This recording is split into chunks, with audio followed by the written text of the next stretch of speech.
How much do you feel that there is a power of the people that are standing for these minorities, such as the Black Lives Matter movement, which is prominent in the United States?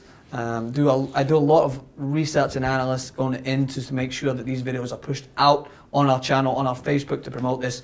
You yourself have done a video recently, Black Lives Matter movement in the United Kingdom. I was walking down the street there and I saw actual flyers on the bus terminal documenting Black Lives Matter in the United Kingdom. It was great. I've looked into it a lot more. So how important are movements such as that to go along with the strides we need to make in the political system and on the left to help push forward for those voices that maybe are perhaps oppressed, that need to be spoken out for, such as that in the United Kingdom, and moving across from the US to the United Kingdom, to Europe, and showcasing it's not just a problem that is specific to the US, but worldwide? No. Well, it's absolutely critical. Look, the way we get change isn't by the goodwill and generosity of the powerful. Yeah. Women didn't get the vote because powerful people woke up one day and went, I'm feeling really generous, I'm going to give women the vote just for a laugh. Yeah.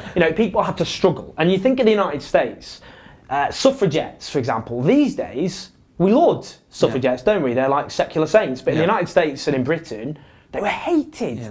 They were terrorists, they were anarchists. In Britain, they were dragged from protests, thrown in prison cells, they had tubes forced down their noses and force-fed. And, it's the same in the United States with the civil rights movement. These were people who confronted some of the worst injustices in United States history, the systematic oppression of African Americans, the consequences endured to this very day.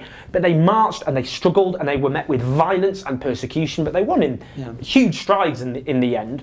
And you look at Black Lives Matter and they're standing in that tradition. They're trying to finish the unfinished business of the fact that we have mass incarceration of African Americans, that you have police officers who murder black people on the streets of the United States in 2016. And here in Britain, we also have, if you like, black people are far more likely, people from black and minority ethnic backgrounds, massively overrepresented in prisons. When it comes to stop and search, you call it frisk and what is it? It's a stop and search. It's basically stop and frisk. Stop and frisk. Yeah. So we call it stop and search. And according to official statistics, if you're black, you're less likely to actually take drugs. Yeah. But you're about 6 times more likely in London if you're black to be stopped and searched on suspicion. If you're found with cannabis or cocaine on you, you're far more likely to be charged than a white person found with drugs on you. And we've also had killings, of course, of black people either in custody or when they've been shot. So these are issues that have to be dealt with. Other broader issues as well, more likely to be unemployed, more likely to live in poverty. You're still more likely to be unemployed even if you have a university degree, for example, compared to a white person with a university degree. So we still live in a society riddled with racism, and our history shows us that the only way of challenging that isn't just by, being all polite, writing the odd strongly worded letter to a representative, stop this please, within your own time frame, whenever it's convenient, whenever you can get round to it, but by doing things which are often inconvenient to people, being loud, using peaceful civil disobedience, which is kneeling during the national anthem. Even a bit of kneeling mid-national anthem. And peaceful civil disobedience is a huge tradition in the United States and Britain.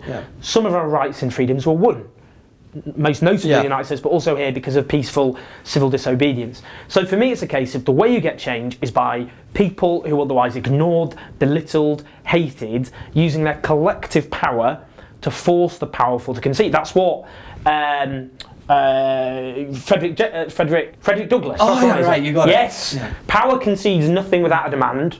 It never did, and it never will. And that's the truth. That's how you get change, not by going, one day they'll just wake up and go, we're being really mean, we should do something about it. But instead by people forcing them to address injustice. And there's movements in Britain, as you've mentioned, and all over Europe, and we need their voices more than ever. Has there been an All Lives Matter moving on this side of the pond that is to kind of keep and maintain that silence? Or are they called the Tories? Otherwise known as the ruling party of Britain. Every time I tweet, and everyone knows the same in the United States, whenever I tweet anything or write anything or do a video about Black Lives Matter, the automatic response is all lives matter.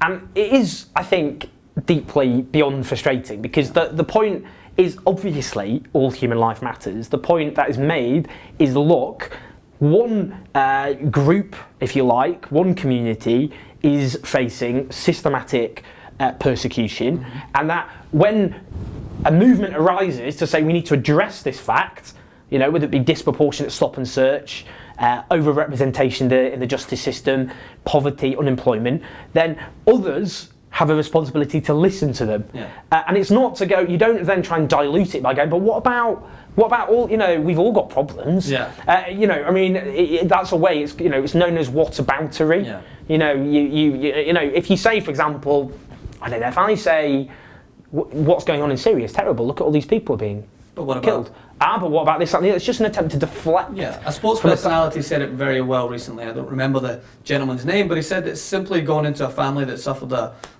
loss through breast cancer and going in, but what about this thing? Yeah, exactly. Like, or if I suddenly break my leg and then you go, well, I know someone else who's broken their leg, so I don't know why are you complaining about breaking your leg? The comparisons go on. It's like can we just focus on my leg for a minute? Yes. So I think that's obviously what we need to do is deal with the fact that certain sections of humanity are disproportionately oppressed and face, you know, discrimination and prejudice. Yeah. That we need to listen to their voices which are underrepresented, and we all need to confront and deal with it. Yeah. And that's not to say, you know, because then people go, well, there's lots of people who can't get home, and that's true. Yeah. That when there's a disproportionate issue and people raise their voices, we should listen to them, we should address it. Yeah. And we can then deal with other injustices as well. It's not, you know, that's the only thing we're ever going to deal with ever again.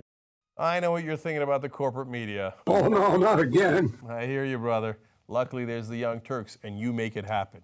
Come join us, tytnetwork.com/join.